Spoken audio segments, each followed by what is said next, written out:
Hello students, I am अनुराग। आज जो अपन topic करने वाले हैं this is the death of A partner. बहुत ही इंपॉर्टेंट टॉपिक है पार्टनरशिप का। नॉर्मली बच्चे यहाँ तक आते आते थक जाते हैं और उनको डेथ ऑफ पार्टनर समझ में नहीं आता, उनको टफ लगता है। लेकिन अगर आप उसको अच्छे प्लान से पढ़ेंगे तो ऐसी कोई दिक्कत नहीं है। तो स्टार्ट करते हैं डेथ ऑफ पार्टनर। देखिए डेथ ऑफ पार्टनर क्या है।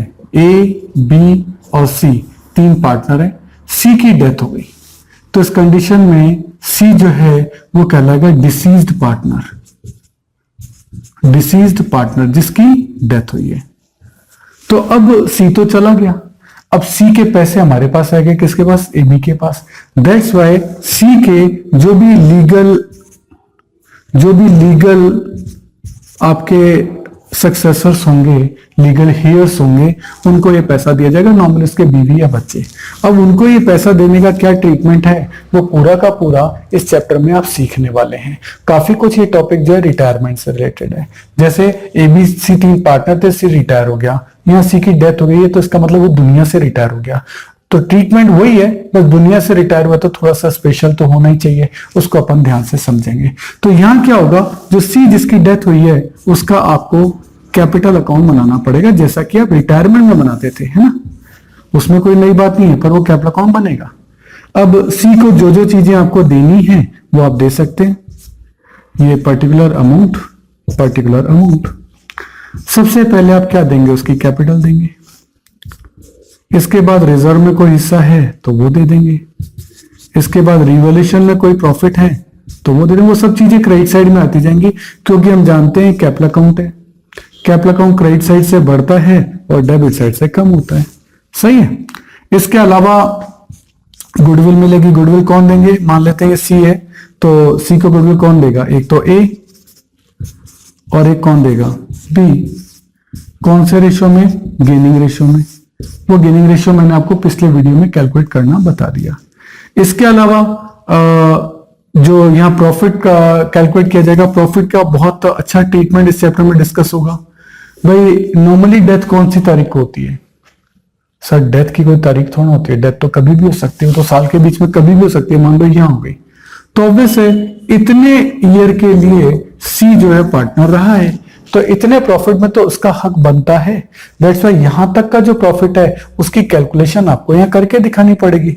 अब ये प्रॉफिट की जो आप कैलकुलेशन करेंगे वो साल के बीच में कर रहे हैं। साल का एंड तो यहाँ 31 मार्च को आता है। आप यहाँ फॉर एग्जांपल आप मान लेते हैं 1 अगस्त को ही प्रॉफिट का जो ट्रीटमेंट है वो देख रहे हैं और प्रॉफिट कैलकुलेट कर रहे हैं। अब साल के बीच में प्रॉफिट एंड लॉस अकाउंट तो बन नहीं सकता, इसीलिए इसको प्रॉफिट एंड लॉस सस्पेंस भी कहते हैं, सही है। तो इन 4 महीनों का कैलकुलेशन आप यहां दिखाएंगे।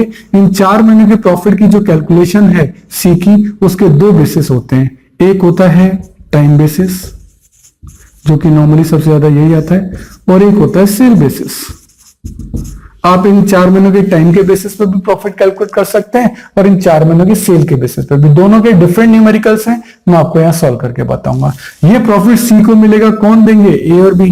तो उसके लिए भी वही ट्रीटमेंट, बाय एस कैपिटल और बाय बीस कैपिटल, सही है। ये किसका, ये भी गेनिंग रेशियो में देंगे।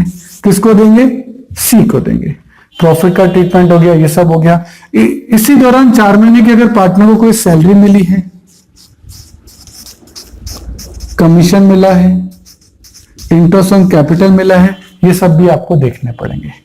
डेबिट साइड में कोई नुकसान वगैरह हुआ है, मान लो आपका P&L से कोई लॉस है या रिवॉल्यूशन से कोई लॉस है, ये लॉस है सारे, हैं। कोई ड्राइंग्स है, कोई इंटरेस्ट ऑन ड्राइंग, बहुत सारी चीजें जो है वो आपकी यहाँ हो सकती हैं।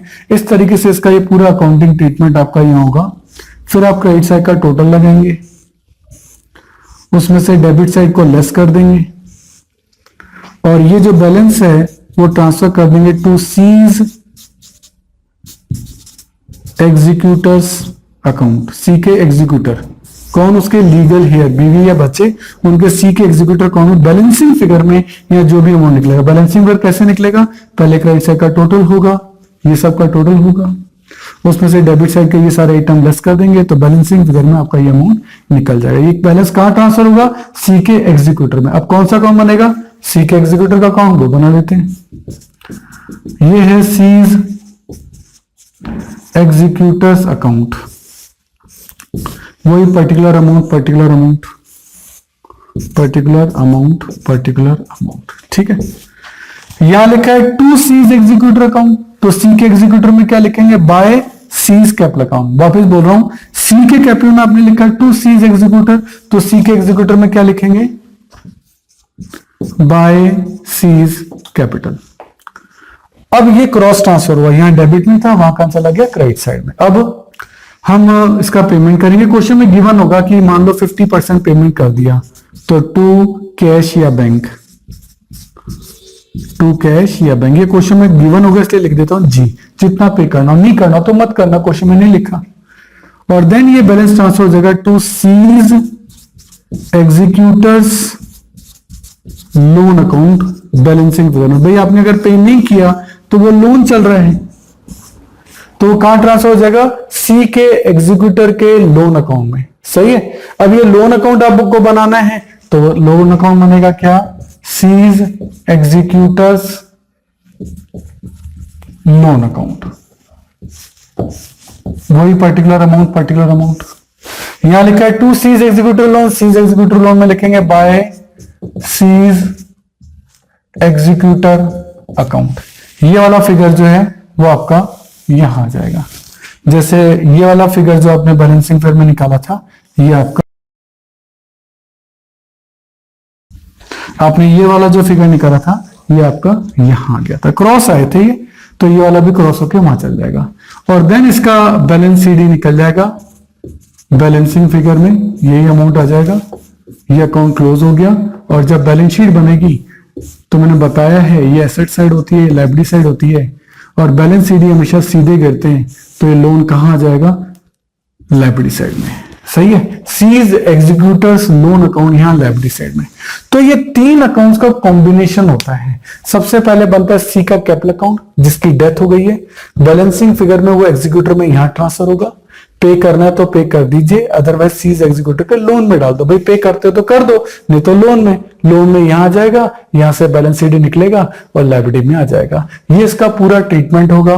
प्रॉफिट एंड लॉस का कैलकुलेशन कैसे होगा वो सब चीजें यहां देखेंगे। इस तरीके से पूरा डेथ ऑफ पार्टनर का जो कॉन्सेप्ट है वो मैंने इस वीडियो में डिस्कस किया है, सही है। इसके बाद इनके न्यूमेरिकल क्वेश्चन अलग अलग कॉन्सेप्ट पे कैसे आएंगे, इनका कॉम्प्रिहेंसिव क्वेश्चन कैसे होगा, वो सब चीजों के डिस्कशन जो हैं वो आप आगे के वीडियोस के अंदर देखेंगे। सबका न्यूमेरिकल मैंने यहां कराया है, उसके नोटिंग्स हैं, उसका पीडीएफ है, आप इजीली पूरे चैप्टर को कोप अप जो है वो कर सकते हैं। ओके, इसके अलावा लोन अकाउंट का ट्रीटमेंट जो है वो भी आप यहाँ देखेंगे कि डिफरेंट लोन अकाउंट जो है वो किस तरीके से बनते हैं, उनमें डेट का एडजस्टमेंट, इंटरेस्ट का एडजस्टमेंट किस तरीके से होता है वो भी आप यहाँ देखेंगे, सही है। तो नेक्स्ट वीडियोस में अपन एक एक न्यूमेरिकल जो है वो इसका चालू करेंगे। Okay, thank you.